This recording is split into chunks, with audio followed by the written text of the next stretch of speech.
Soy Indalecio Castellanos y en este episodio hablaremos de la historia de las radios clandestinas que nadie sabe desde dónde transmiten ni cuáles son sus mensajes.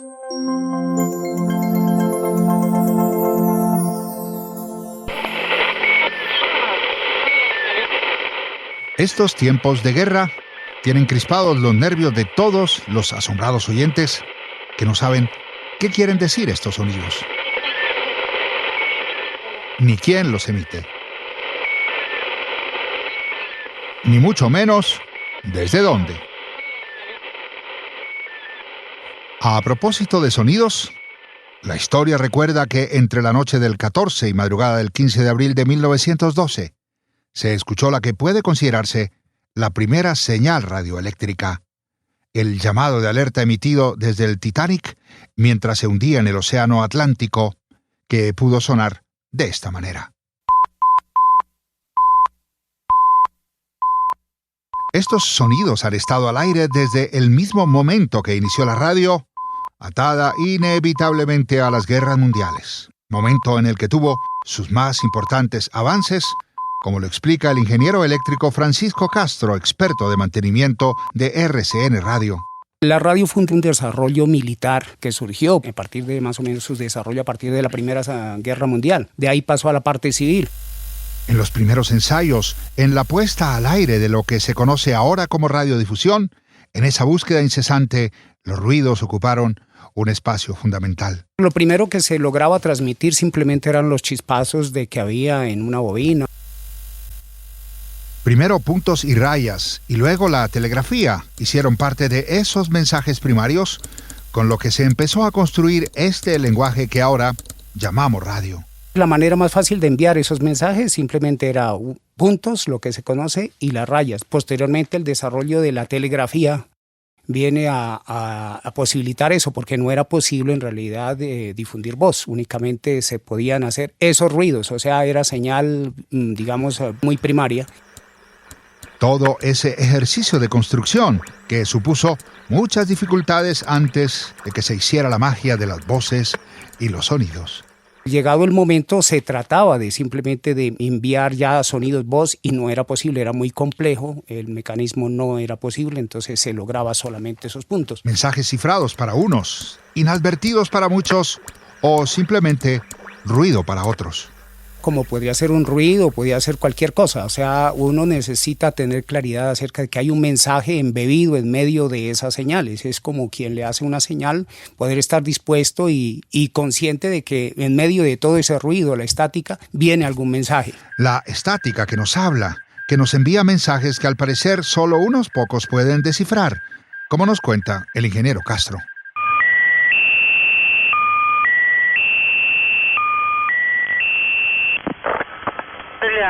Дублер 68. Las guerras mundiales, la Guerra Fría, las guerras en todos los tiempos como protagonistas. La verdad son emisoras que han estado emitiendo desde hace décadas, bastante décadas, desde la existencia de la cortina de hierro, mucho antes inclusive, y no se han detenido, han continuado emitiendo, y hay una comunidad completa de radioaficionados que la sigue tratando de descifrar de qué se trata. Nadie tiene la certeza si es un simple ejercicio militar o son mensajes guerreristas, disuasivos, tranquilizadores. Es posible que solo unos pocos sepan de su carácter. Obviamente son de tipo de comunicaciones secretas, pero los códigos no se han podido descifrar. Permanecen al aire, hay de distintos tipos. La más conocida es la de la rueda volante, que es como si girara un disco y continuamente está allí, en unas frecuencias, como les mencionaba, en las frecuencias bajas, que son las que tienen mayor alcance, y también en unas onda corta, que era lo que los radios tenían antes en una sección del espectro que llegan a muchos sitios.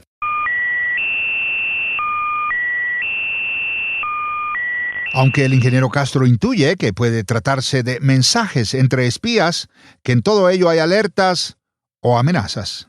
Se presupone que son mensajes cifrados que los recogen los espías en distintas zonas y pueden interpretarlos. qué son, evidentemente, Exacto. y para qué sirven y qué quieren comunicar. Exactamente, eso nos recuerda la parte, como lo que dicen de la historia del gran hermano, que alguien sabe lo que está diciendo, alguien sabe dónde están, y como dar esa intimidación acerca de que hay presencia de quien lo esté vigilando, o de que hay gente del otro bando que puede estar en medio de la Alguien región. debe donde saber, uno por está. ejemplo, que puede ser una amenaza, una alerta. Una alerta. Утес 94. Утес 94. Pero así como la alerta se debe mantener mientras esas señales están al aire, es posible que el silencio suponga un mensaje mucho más poderoso. Podía ser para activar células clandestinas que podían estar dedicadas a sabotaje o algún otro tipo, que dijeran que en el momento que esa señal se pierde, ya no la hay incluso, es porque sucedió algo a la casa matriz desde donde se emitía, por tanto había que preocuparse. Tras el inicio de la confrontación entre Ucrania y Rusia, se activaron muchas radios clandestinas y el misterio del lugar desde donde emiten.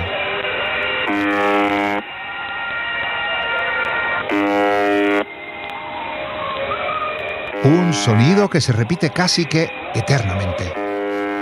Hay otro tipo en las que se transmiten es voz, una voz monótona que está siempre también ahí repitiendo códigos, hablando simplemente números, y a veces cambia incluso a estrofas de alguna poesía muy reconocida en Occidente. Hay quienes se atreven a asegurar que esta emisora, en particular, emite desde una zona pantanosa en Rusia, no muy lejos de San Petersburgo, que está detrás de una oxidada reja de hierro, una colección de torres de radio, edificios abandonados tras una muralla de piedra. Desde allí se estructuraría este ejercicio de enviar mensajes cifrados.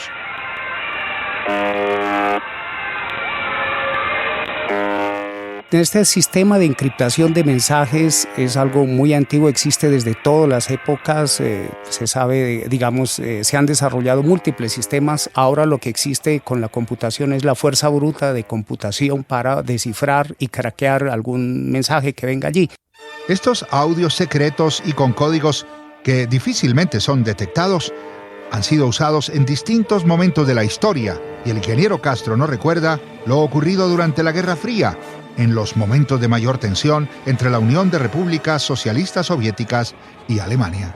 Se dice en esta época de la Guerra Fría, en Berlín justamente, ellos usaban códigos de un solo uso, o sea, como contraseñas que permitían a la gente darse cuenta qué código se iba a usar durante ese día, durante esa transmisión, y luego se desechaban. De esa manera hacía muy difícil descifrarlo. Códigos de un solo uso, que terminaron cumpliendo una tarea deshonrosa para ser un secreto militar. Con el inconveniente que hubo, de modo anecdótico, es que estos códigos los entregaban pues los espías del otro lado, y los entregaban en un papel que luego, ante la escasez del papel higiénico, fue usado en esos menesteres, y los aliados lograron hacerse con algunas copias de estos códigos. Y claro que este tipo de mensajes no se pueden enviar por la radio convencional, porque estas señales ocultas, pero a la vista de todos, tienen unas características especiales, como nos cuenta el ingeniero eléctrico Francisco Castro. La capacidad de llegar a áreas geográficas simultáneamente, a todos la pueden recibir, no hay problema, penetra incluso en los búnkers donde esté ubicado, y que el mensaje se puede pasar a la vista de todos. El mensaje, como hemos oído, lo escucha todo el mundo, simplemente hay que saberlo descifrar. O sea, no es un mensaje oculto, es un mensaje oculto, pero que está a la vista de todos. No es como en la radio tradicional, un ejercicio de acompañar o entretener, sino en estos tiempos de guerra, como se dice de manera coloquial, de despistar al enemigo. Pues la gente se puede cansar de tratar de adivinar qué hay allí, dónde está, cómo está el mensaje, cómo extraer lo que dicen, y va a ser muy difícil porque no es solamente para quienes lo conocen. Una señal sostenida, permanente, para cumplir con los propósitos para lo que es emitida, partiendo de esta definición. La radio, en cierta manera, es como la lluvia en la naturaleza, es un fenómeno que le cae a todo el mundo. El Internet es como el tendido, digamos, de gas domiciliario. Si se suspende en algún punto, el resto de ahí para adelante ya no hay posibilidad le cierran la válvula, ya no hay posibilidad de recibir una señal. La naturaleza de las radios libres, término utilizado para referirse a las transmisiones clandestinas y sin licencia hechas desde estaciones en tierra, que en estos tiempos de incertidumbre tienen un vigor especial. Aunque lo interrumpa en alguna parte, va a llegar a otros y todo el mundo puede darse cuenta. El insólito boom de la onda corta en tiempos de guerra, que por ejemplo ha hecho que la BBC restituya estos servicios. Que la BBC retomó el servicio en onda corta precisamente para los territorios de la zona que está en guerra en este momento. Y es un mecanismo pues mucho más fácil porque el internet se puede cerrar, se han bloqueado los sitios, se han bloqueado las páginas, todos han tomado medidas retaliatorias frente a cada país y es muy fácil de influenciar, de hackear, lo que decíamos. Hay una brigada, simplemente ejércitos de bots y todo esto que están atentos a lo que circula en las redes sociales y se puede además manipular. Una cosa muy difícil de hacer en las radios oficiales, las emisoras de tipo público sobre todo.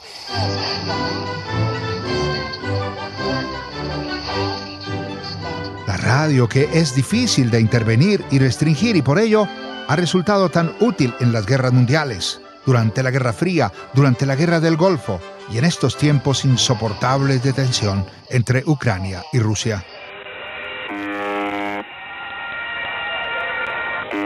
Siempre la radio ha estado para informar en todos los tiempos, como cuando se produjo la invasión alemana en Rusia en el año de 1941 y el locutor del régimen soviético, Yuri Levitan, decía: atención, atención Moscú, el gobierno tiene un aviso importante.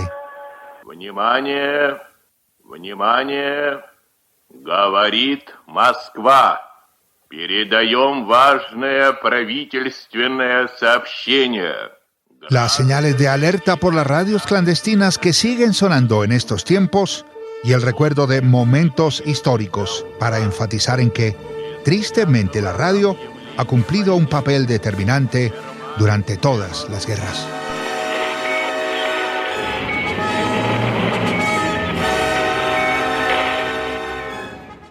Yo quiero decirles algo antes de comenzar. Ustedes van a escuchar hoy cosas acerca de nuestra vida que poca gente conoce. Los orígenes de la salsa, cómo sale la salsa y nuestra trayectoria musical. En el próximo episodio, el cantante Bobby Cruz nos cuenta parte de su historia y asegura que nunca más va a anunciar de nuevo su retiro, porque eso siempre ha supuesto más trabajo para su carrera. Echa el molino.